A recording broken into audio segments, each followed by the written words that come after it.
నమస్తే. తెలంగాణ రాష్ట్ర SSL convener HR మనతో ఉన్నారు. ఎస్సీ వర్గీకరణ కోసం సామాజిక ఉద్యమ నాయకుడు మందకృష్ణ మాదిగ అహర్నిశలు కృషి చేస్తూ ఎస్సీ సామాజిక వర్గాన్ని ఒక పైకి తీసుకురావాలనేటువంటి దృఢ నిశ్చయంతో అనేక రకాలుగా అనేక దఫాలుగా పోరాటాలు చేస్తున్నారు. సరే, ఆయన ఇటీవల బీజేపీ పార్టీలో చేరడం, ప్రధానమంత్రి మోదీతోటి కలిసి రావడం, ఎస్సీ సామాజిక వర్గాన్ని సహాయం చేసేసి దాన్ని పైకి తీసుకురావాలనే కృషితోటి ముందుకెళ్తున్న తరుణంలో అనేక రకాలైనటువంటి విమర్శలు వస్తున్నాయి. ఆ విషయం మీద మనం హెచ్ఆర్ మోహన్తో ఇవాళ ముచ్చడిద్దాం. నమస్తే హెచ్ఆర్ మోహన్ గారు. నమస్తే అన్న. నమస్కారం అన్న. అయితే తెలంగాణ ఉద్యమంలో కూడా కీలకంగా వహించినటువంటి మందకృష్ణ మాదిగ ఎస్సీ సామాజిక వర్గాన్ని ఒక పైకి తీసుకురావాలనేటువంటి ఒక దృఢ నిశ్చయంతో ముందుకు పోతున్న మందకృష్ణ మాదిగ ఇప్పుడు బీజేపీ పార్టీలో చేరడంలో మీకు వచ్చినటువంటి అభ్యంతరం ఏంటి అన్న? ఇందులో మీరన్నట్టుగా గడిచిన 20, 25, 30 ఏళ్లుగా ఎంఆర్పిఎస్ వ్యవస్థాపకులైన కృష్ణన్న గారు మాదిగల గురించి ఏబిసిడి వర్గీకరణ గురించి తాను చాలా విపరీతమైన ప్రయత్నాలు చేసినాడు, నేను కాదంటలేదు. దానికి మాదిగ జాతి అంతా ఏకీభవిస్తుంది. కానీ ఈరోజు పరిస్థితి ఏంటంటే, ఎంత దయనీయంగా ఉందంటే, స్వాతంత్రం రాకముందు గడిచిన 100 సంవత్సరాల నుండి ఏదైతే మాపైన రుద్దుతున్నటువంటి, మమ్మల్ని ఏ రకంగా అయితే సమాజంలో అంటరాని వారిగా మమ్మల్ని అతిశూద్రుడిగా వర్ణించినటువంటి, ఏదైతే భారతీయ జనతా పార్టీ మూలాలు ఆర్ఎస్ఎస్ భావజాలాలు కలిగినటువంటి బ్రాహ్మణవాదాన్ని, శూద్రులని మమ్మల్ని ముద్ర వేసి, శూద్రులని బహుజనుల ముద్ర వేసి, అతి శూద్రులని మాదిగ జాతులను, మాలజాతులను ముద్ర వేసినటువంటి ఆర్ఎస్ఎస్ భావజాలైనటువంటి మనువాద ధర్మశాస్త్రాన్ని ఎత్తుకున్న భారతీయ జనతా పార్టీకి ఏ రకంగా మద్దతు ఇస్తున్నాడనే ప్రశ్నించడం. భారతీయ జనతా పార్టీకి మద్దతు ఇవ్వడం అంటే మనం గొంతు మనం కోసుకోవడమే సీనన్న. ఎందుకు ఈ మాట చెప్తున్నానంటే, మీరు ఒకసారి ఆలోచించండి. భారతీయ జనతా పార్టీ నాయకులు గడిచిన 5 సంవత్సరాల నుండి కోడై కూస్తున్నారు. ఈ ఎన్నికల్లో కనుక 300 చిల్లర పైచీలుక ఎంపీ ఎలక్షన్స్లో, లోక్సభ ఎన్నికల్లో మేము గాలి గెలిచినట్టయితే రాజ్యాంగాన్ని నిర్మూలిస్తామని వారు కుండ వలగొట్టినట్టు మీడియా ముంగట భయము లేకుండా ధైర్యంగా మాట్లాడగలుగుతున్నారు అంటే ఇలాంటి వారి సహాయ సహకారాలతోటే కదా వారు మాట్లాడుతున్నారు. నేను మీకు ఏమంటున్నా సీనన్న, 2 అన్నదమ్ములు కొట్లాడుతున్నా ఫలాల గురించి. ఎస్సీ ఏబిసి వర్గీకరణ అంటే దళిత జాతిలో ఉన్నటువంటి అందరికీ ఫలాలు అందాలని అర్థం కదా. మరి దాని అర్థం ఉన్నంటే ఫలాలు ఉండాలి అంటే చెట్టు ఉండాలి కదా. ఆ చెట్టునే నరికేస్తా అని భారతీయ జనతా పార్టీ అంటే, చెట్టు నరికేసినాక ఫలాలు వేయడం వస్తాడు మా కృష్ణన్న అని అడుగుతున్నా. ముందు మనం ఆ వృక్షాన్ని కాపాడుకోవాలి కదా. ఆ వృక్షాన్ని నరికేస్తా అని భారతీయ జనతా పార్టీ నాయకులు ఓపెన్ స్టేట్మెంట్స్ ఇస్తున్నారు. ఒక్కరు ఖండించకపోగా ఈ విషయము కృష్ణన్న గారికి కనబడతలేదా? దానికి ఉదాహరణ చిన్న చెప్తాం మీకు నేను. కేంద్ర ప్రభుత్వంలో ఉన్నటువంటి ఫైనాన్స్ మినిస్టర్ నిర్మలా సీతారామన్ గారు 10 సంవత్సరాలని ఫైనాన్స్ మినిస్టర్ కదా. తను లోక్సభలో ఎన్నికల్లో టికెట్ ఇస్తా అంటే ఏమన్నది తెలిసినా మీకు గూగుల్కి వెళ్ళినా తెలుస్తుంది. ఆమె ఏమన్నది, మీరు నాకు టికెట్ ఇచ్చినట్టయితే నేను అబద్ధాలు ఆడలేను, నేను మతం పేరు పెట్టి ఓట్లు అడగలేను, కులం పేరు పెట్టి ఓట్లు అడగలేను, నేను రాజకీయం చేయలేను, అలాంటివి నాకు రావు, ఉన్నది ఉన్నట్టు మాట్లాడతా అని చెప్పింది. దాని అర్థం ఏంటి? మతం బేస్ మీద రాజకీయాలు నేను చేయలేను అంటే వాళ్ళ పార్టీ మొత్తం మతం బేస్ మీద రాజకీయం చేస్తుందని క్లియర్ కట్గా స్పష్టంగా. 2వ అంశం అన్న, తన భర్త, మీకు సాక్ష్యంతో చూపిస్తా మీకు. నిర్మలా సీతారామన్ గారి భర్త పేరన్న పరకాల ప్రభాకర్. ఆయన ఏమన్నారు తెలిసిన అన్న?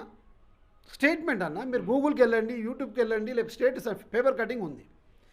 ఈ ఎన్నిక ఆఖరి ఎన్నిక. ఒకవేళ భారతీయ జనతా పార్టీ కానీ కేంద్రంలో ప్రభుత్వంలోకి వచ్చినట్టయితే ఈ ఎన్నిక ఆఖరి ఎన్నిక అంటే అర్థమైందన్న, రాజ్యాంగం కరుమరుగైనట్టే కదా, ప్రజాస్వామ్యం కరుమైనట్టే అని అంటాడు కదా. రాచరిక పాలన వచ్చినట్టే కదా. ఎన్నిక మళ్ళీ రాదు. కేవలం ఈ ఎన్నిక జరిగిందంటే మరొకసారి మళ్ళీ నీకు ప్రజాస్వామ్యం లేదు అని ఖరాఖండిగా ఇగో ఇది సాక్ష్యం. ఇది మీరు చూపించే ప్రయత్నం చేయండి.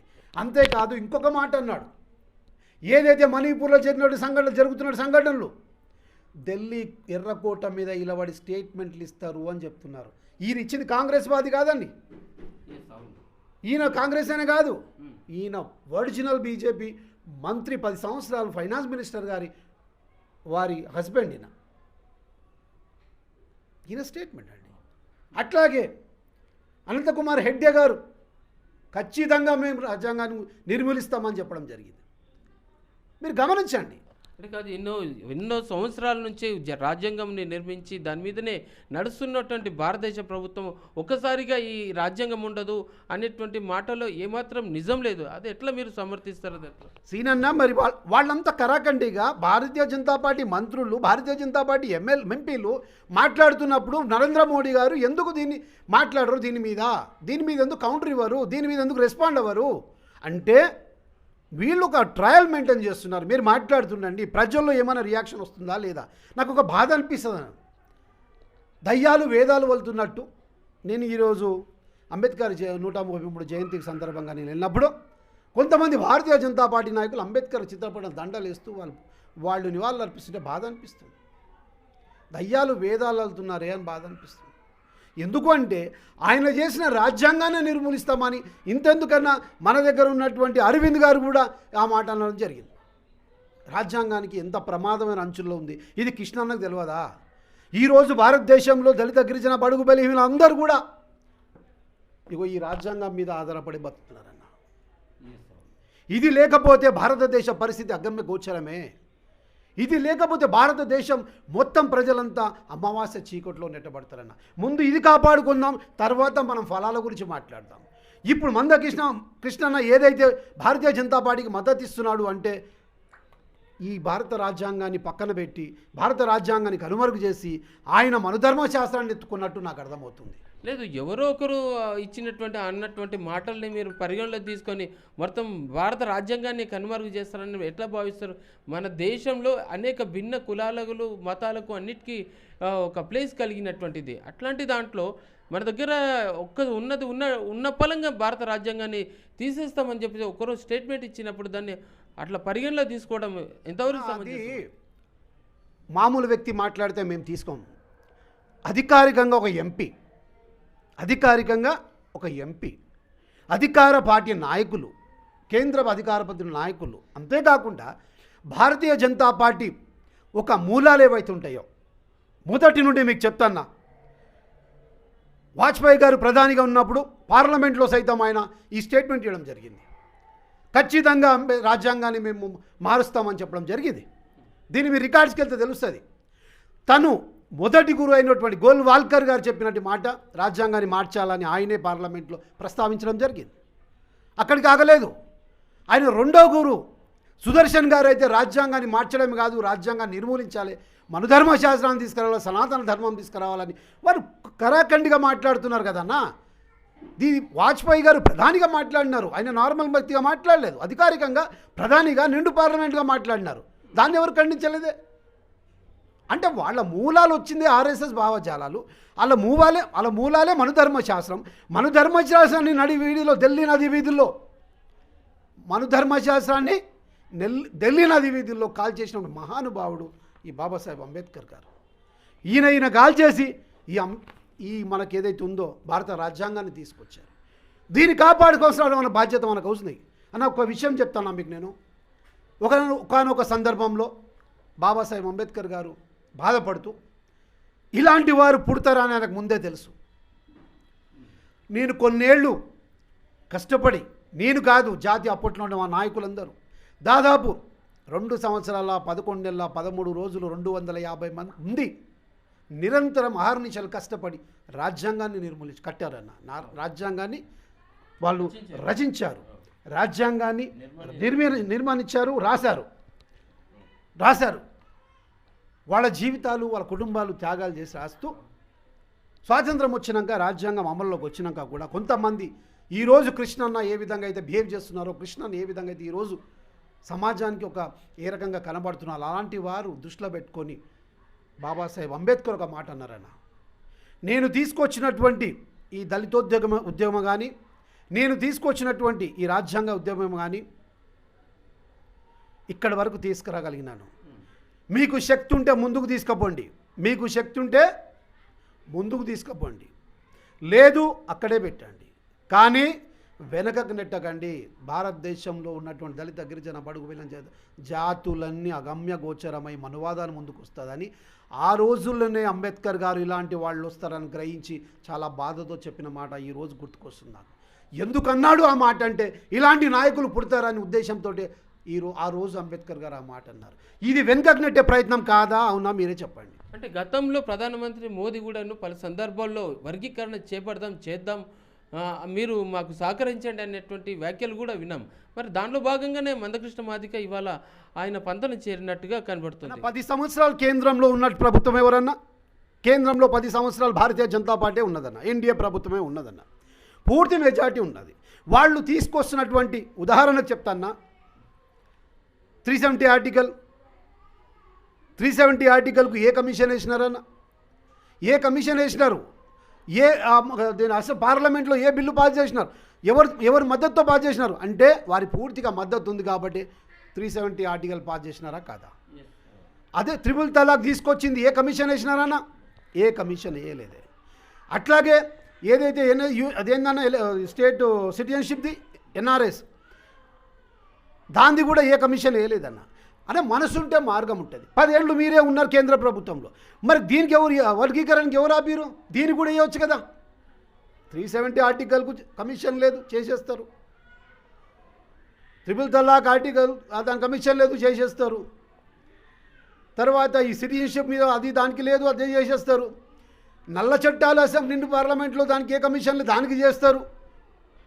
మరి దీనికి కమిషన్ వేయడం ఏంది అంటే ఇది ఒక దికావట్ అన్న, ఇది ప్రజలకు మభ్యపెట్టే ప్రయత్నం అన్న. మనసు ఉంటే మార్గం ఉంటుంది. మరొకసారి మేము చెప్తున్నా, వాళ్ళు చేసే ఉద్దేశం వాళ్ళకి లేదన్న. వాళ్ళు కేవలము వాళ్ళు పబ్బం గడుపుకోనికి, మాదిగా ఓట్లు దండుకోవడానికి కృష్ణాన్ని అడ్డం పెట్టుకొని రాజకీయం చేస్తున్నారు అంతే, వేరే ఉద్దేశం లేదు. నిజంగా ఇంకొక మాట అన్న, మొన్న ప్రెస్ మీట్ పెట్టిన కృష్ణ, మాదిగ జాతి నష్టపోతుంది, కాంగ్రెస్ పార్టీ టికెట్లు ఇస్తలేదు. కృష్ణన్న, నేను ఈ మీడియా సమక్షంలో ఈ ఛానల్ ద్వారా మిమ్మల్ని నేను ఒక ప్రశ్న అడుగుతున్నా. మీరు కాంగ్రెస్ పార్టీ నాయకుల, భారతీయ జనతా పార్టీ నాయకుల, ఎంఆర్పిఎస్ వ్యవస్థాపక అధ్యక్షుల, ముందు అది మీ తేటా తెల్లం చేయండి. ఒకవేళ భారతీయ జనతా పార్టీ నాయకులైతే మీరు మా పార్టీ గురించి మాట్లాడే అర్హత, హక్కు మీకు లేదు. ఇది మా పార్టీ అంతర్గత విషయాలు, మాకు తెలుసు, మాకు ఏ విధంగా ఎన్నికల్లో పోవాలి. ఇది ఒక ఎత్తుగడ. మాకు మాదిగలకు చాలా మేలు, మొదటి నుండి ఇప్పటి వరకు మాదిగలకు మేలు చేసేది కాంగ్రెస్ పార్టీనే. భారతీయ జనతా పార్టీ బండారు లక్ష్మణ్ గారిని తీసుకుపోయి ఏం పేరు అని పేరు భారతీయ జాతీయ అధ్యక్షులు చేసినారు. ఆయనకు 50,000 కేసులు, 50,000 అండి, 50,000 ఆయన కరప్టెడ్ అని తీసేసి అధ్యక్ష పదవి తీసి పక్కన పడేసి. అంటే ఎందుకు చెప్తున్నాను ఇవంటే, మొదటి నుండి దళిత వ్యతిరేక పార్టీ ఏదంటే భారతీయ జనతా పార్టీ.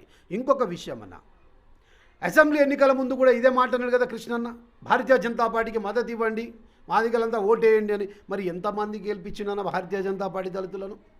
ఒక్కరినైనా గెలిపించిండా బీజేపీ నాయకులను?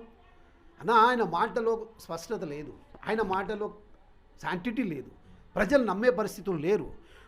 ఏ పార్టీ రూలింగ్లో ఉంటే, ఏ పార్టీ ఇప్పుడు 10 సంవత్సరాలు కేంద్రంలోనేమో భారతీయ జనతా పార్టీ ఉంది, రాష్ట్రంలో వచ్చేమో బీఆర్ఎస్ పార్టీ ఉంది. మరి ఆ రోజు ఎక్కడ ఉన్నారని, ఆ రోజు 10 సంవత్సరాలు ఎందుకు ఉద్యమాలు చేయలేదన్న? మేము వచ్చి 100 రోజులు అవ్వలేదు, అప్పుడే ఆయన సంకలు కొట్టుకొని అట్లనా ఇట్లనా అని మాట్లాడేసరికి నాకు బాధ అనిపిస్తుంది. అంటే ఇప్పటికీ ఎస్సీ సామాజిక వర్గం యావత్తు తెలంగాణ మొత్తంలో కూడాను ఒకవైపు ఆలోచిస్తూనే ఉంది, ఆయన అడుగులను కూడా ప్రత్యక్షం వీక్షిస్తుంది. ఆయన ఉన్న పలంగా ఆయన తప్పటడుగు వేసిండ్రు అని చెప్పేసి దానివల్ల వచ్చే ప్రమాదం ఏ విధంగా గ్రహిస్తున్నారు మీరు? అన్న, మాదిగ వాడలోకి మనుధర్మాన్ని స్వాగతించినటువంటి వ్యక్తి కృష్ణన్న.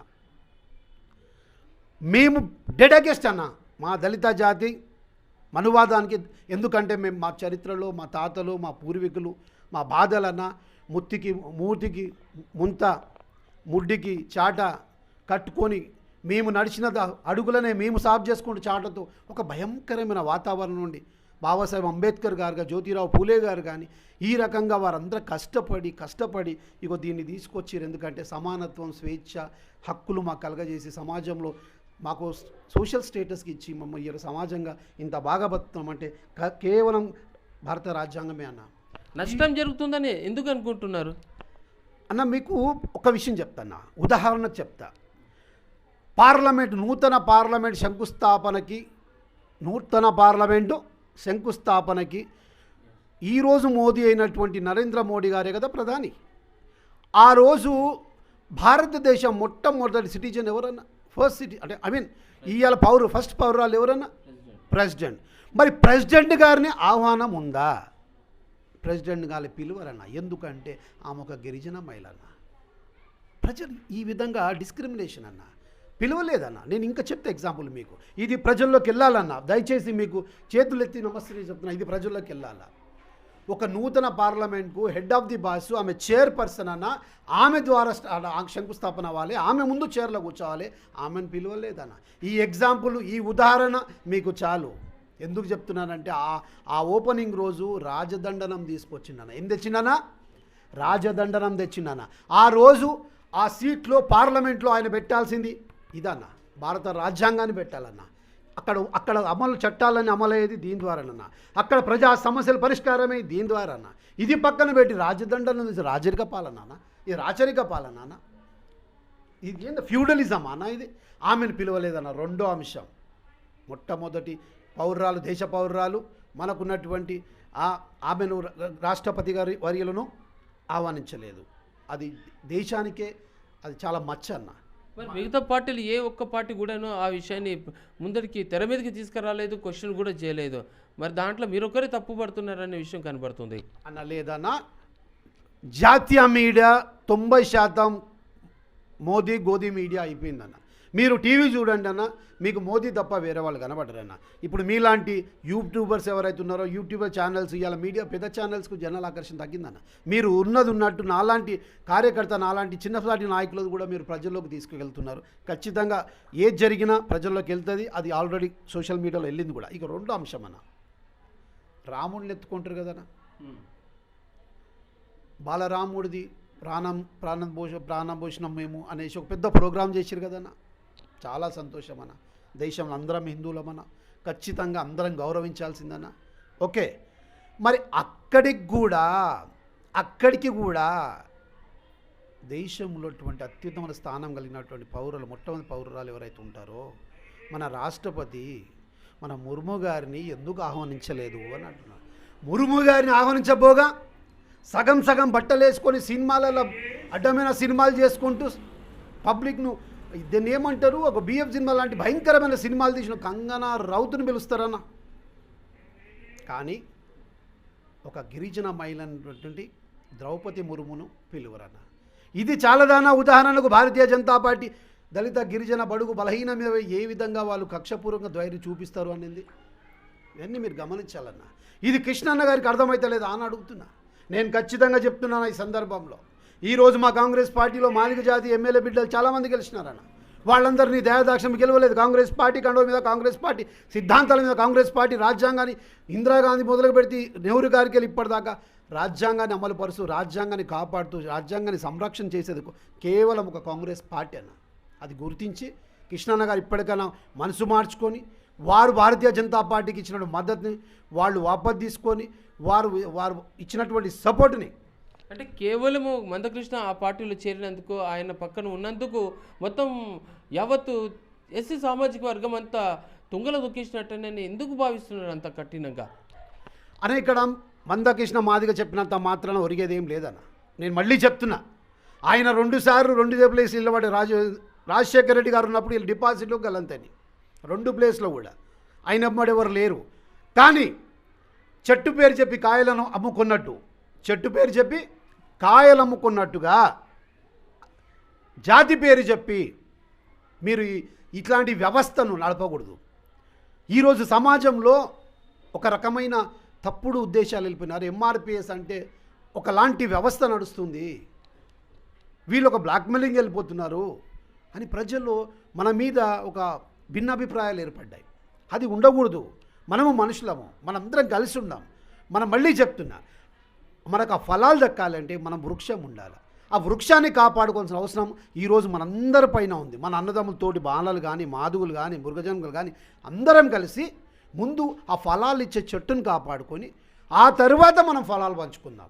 అసలుకే ఎసరైతుందిరా నాయన అంటే నువ్వు ఏబీసీడీ అని అడ్డం పెట్టుకొని నీకెంత సూట్ కేసులు వచ్చినా నాకు తెలియదు, కానీ ఇవాళ నువ్వు మోడీని ఎంబడబడుతున్నావు. మోడీ నిజంగా ఏబీసీడీ వరకు అచ్చా. ఇంకొకటి అన్న, సరే కొద్దిసేపటికి మీరు అన్నట్టు నేను ఇది మందకృష్ణ మాదిగ కృష్ణన్న గారికి సూటి ప్రశ్న.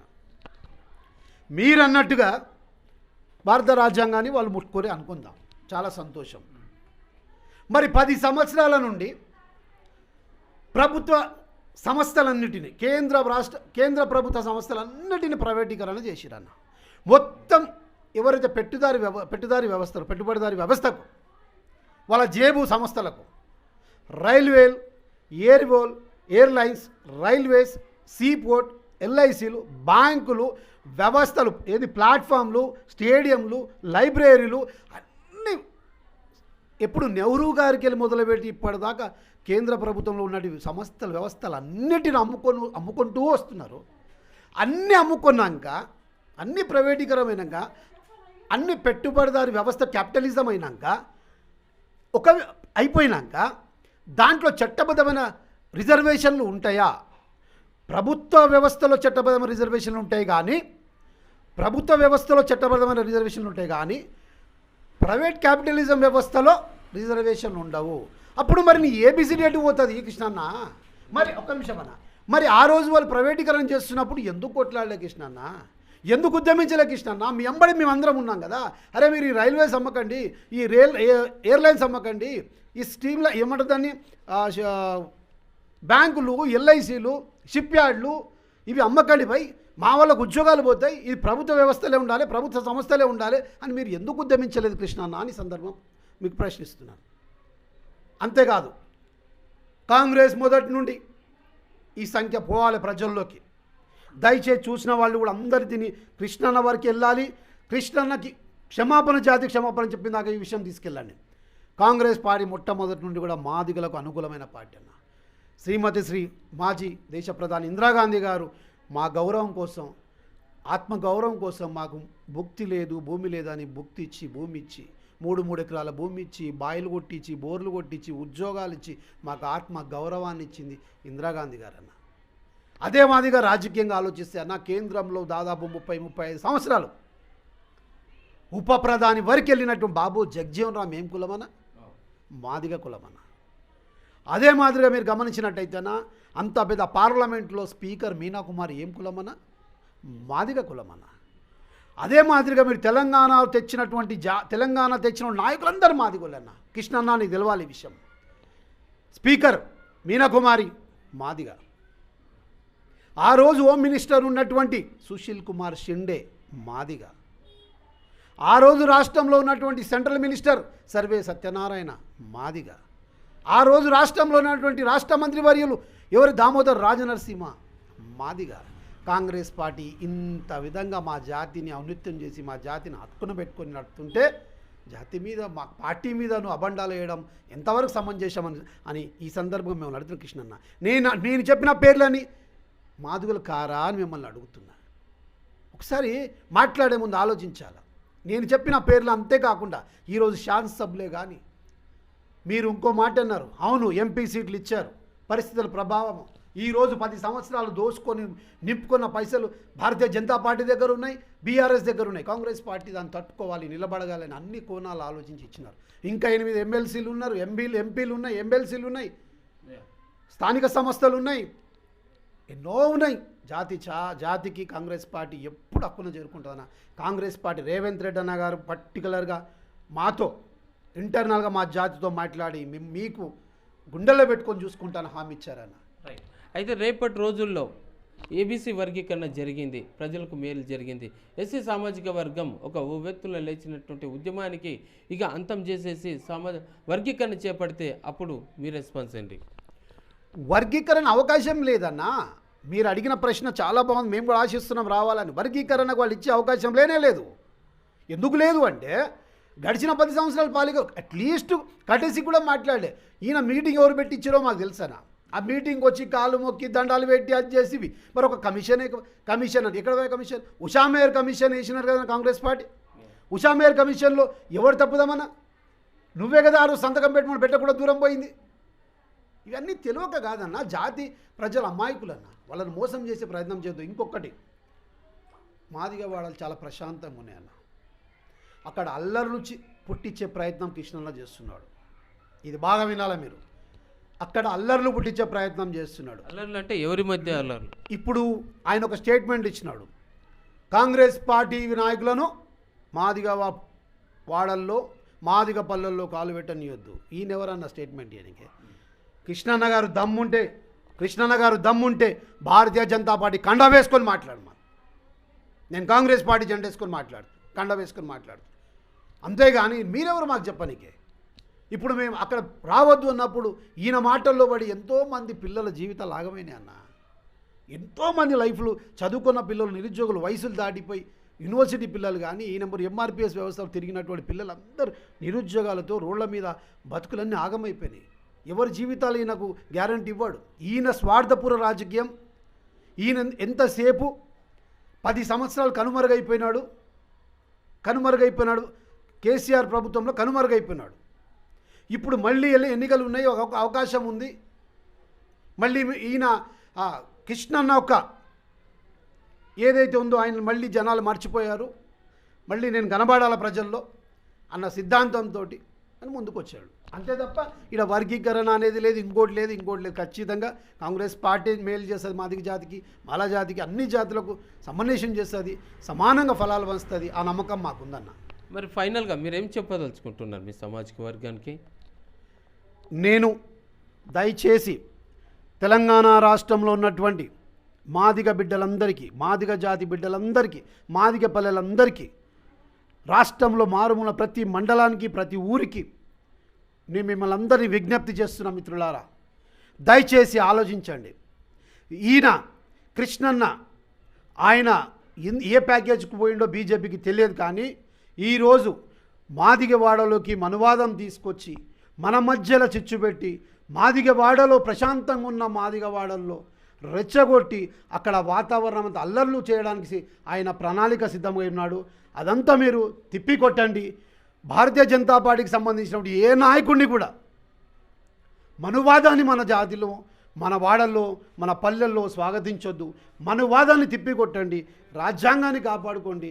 మీకున్న ప్రతి ఇంట్లో ఈ రాజ్యాంగాన్ని పెట్టుకోండి. మన కాపాడేది దైవం కంటే ఎక్కువ ఇదే. కాబట్టి ఇది ఉంటేనే మన జీవితం ఉంటుంది. ఇది లేకపోతే మనం మళ్ళీ భారతీయ రాజ్యాంగం రాకముందు మన స్థితిగతులు ఎలా ఉండేయో అవి మళ్ళీ తిరిగి వస్తాయి. అవన్నీ మీ భవిష్యత్ తరాలు. రాజ్యాంగం మధ్య కొనసాగుతున్నటువంటి పోరు. కీర్తి శ్రీనివాస్, హైదరాబాద్.